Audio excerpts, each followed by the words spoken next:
Good morning, watch nerds. I need some help and I need it from you. Although I don't have an issue with close homages, I don't actually wear them myself. I don't know why, I just don't. I picked this up cheap on eBay to review, but I can't make up my mind what to do with it. Shall I flip it or shall I keep it?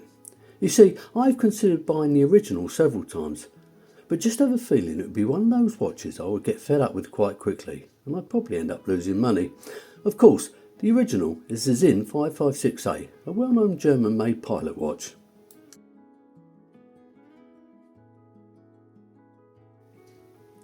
I also have an issue regarding the price difference compared to quality ratio.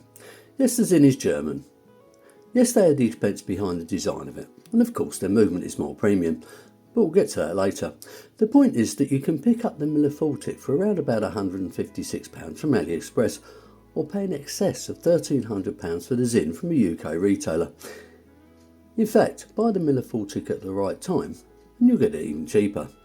For what it's worth, I picked up this mint condition one with 2 additional straps from an eBay seller for a little over half the price. Anyway, here's a short picture show for you.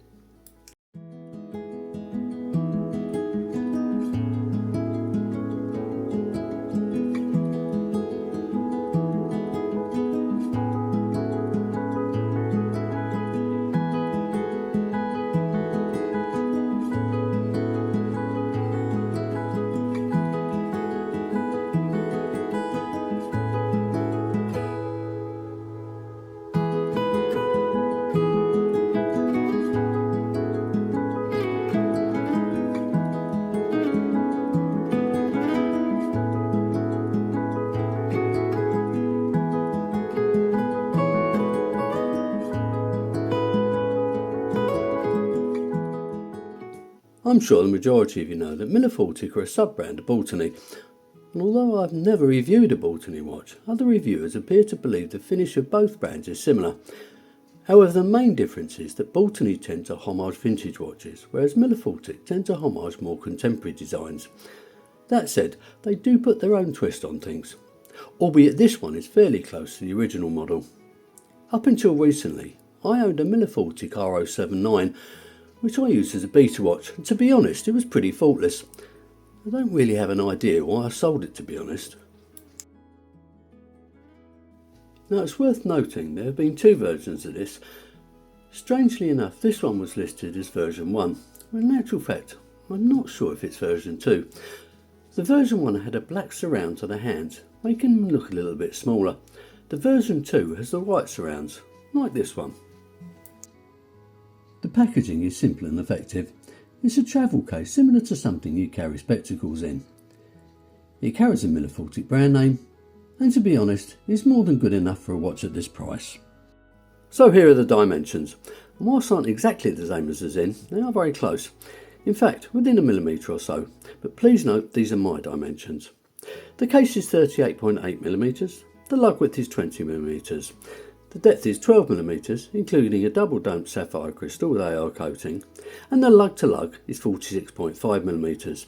Now, the weight on a leather strap, or indeed this rubber strap, is 78 grams. It should be noted that this watch is now available on a bracelet, which of course will make it heavier. Now, in my opinion, the watch wears the size. Now, the movement's a Seiko NH38, which is an undated NH35. It's worth mentioning though that because of a shortage of Japanese movements, they're now putting in the Seagull ST2130, which in actual fact is probably better. It's a 3 Hz movement that ticks away at 21,600 beats per hour, acts hand winds, and it's got a 42-hour power reserve. If regulated correctly, it can be quite accurate. Of course, they are famed for their reliability and robustness. Now let's see what this one looks like on the time grapher. Now, when this arrived, the beat error was absolutely dreadful and it was running at 1.1.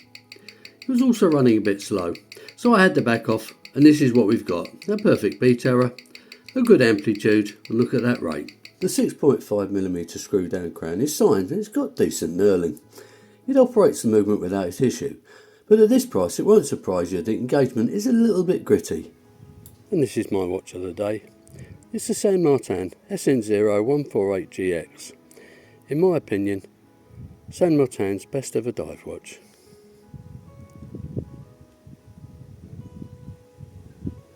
Now the person that sold me the watch was kind enough to throw in 2 additional straps, but this is the one that actually comes with the watch. Now having had this on my last Milifortic, I can tell you it's excellent.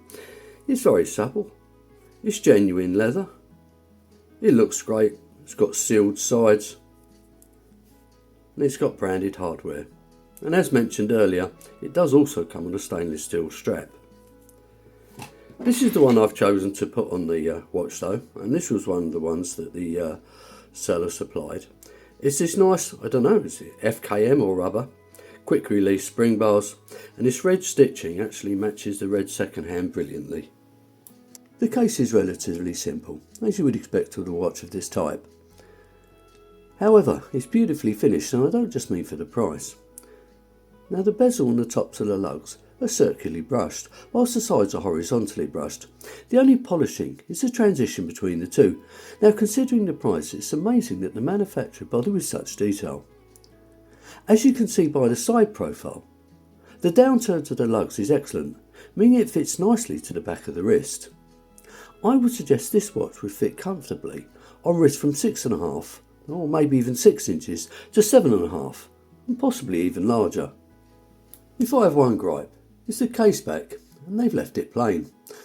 I'm glad it's not the exhibition variety because that would make the watch thicker. But surely a little bit of engraving or etching wouldn't have cost much. As you can see, it screws down, which in turn helps the watches claim 100 metres of water resistance.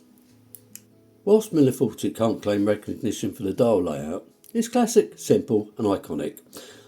Obviously, this has got the matte black dial, but it's also available in a sunburst blue.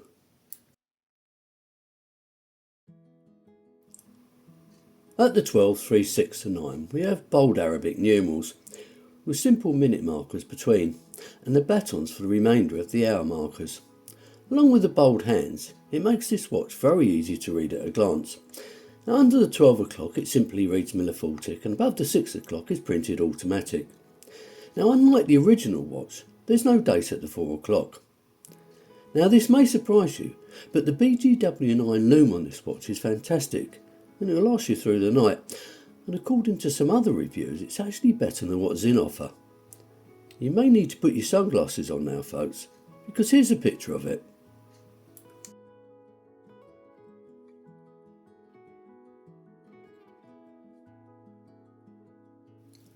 So what do I think of the Milifortic M096?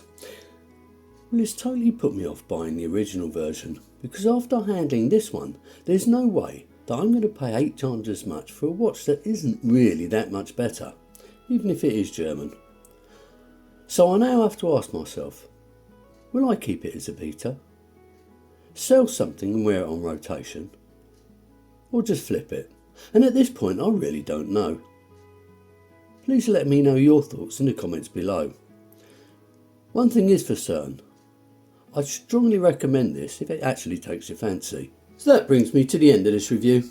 If you enjoyed it, please click on the like button, make sure you subscribe if you haven't already, leave your comments below, and as usual, enjoy the rest of your day.